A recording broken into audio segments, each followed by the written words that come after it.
Rowere mawuok e kar chung'o od bura magem okwa mondo odonjre e yore yuto manyalo ting'o malo chumi kaachiel kod ngimagi giwegi. Midusa Sam Opot ma en achiel kuom jolony kendo jatelo e kar chung'o od burano owacho ni achiel kuom yore mag tieko ketho kind rowere mahinyo kelo kethruok mar arita kwe en ni rowere nyaka ikre ne tich.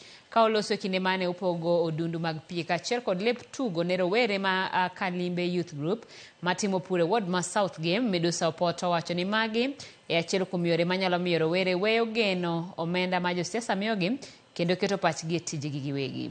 Wechegi ne osir kod jakom mar Kalimbe Youth Group Nicholas Owiti manowacho ni ne gichako pur kod weche tuke e kind rowere mondo okony e kit rowere modich.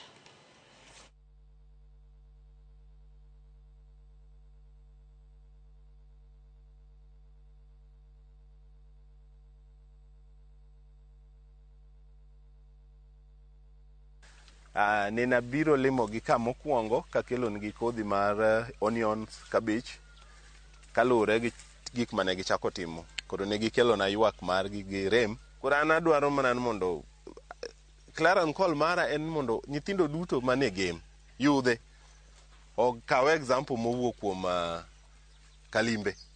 En gima nyalo timore mondo wagol nyithinde wach mar handouts.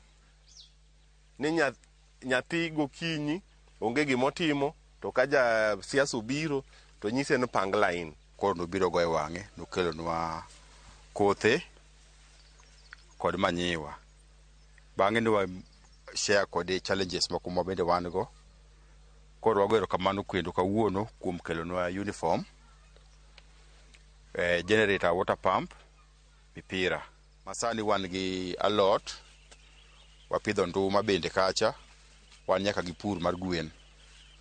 Mago watimo mondo mi wawuothgo, mondo mi wayud gima wanyalo wuothogo kaka team.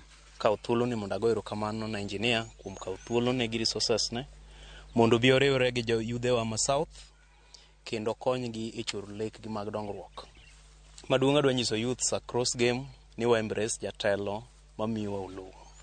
Kik wabed mana yudhe mitiyo godo ndalo mag siasa e konyo jotelo idho, lakini wabed jomoko manigi lek kaka Kalimbe FC nigi lek.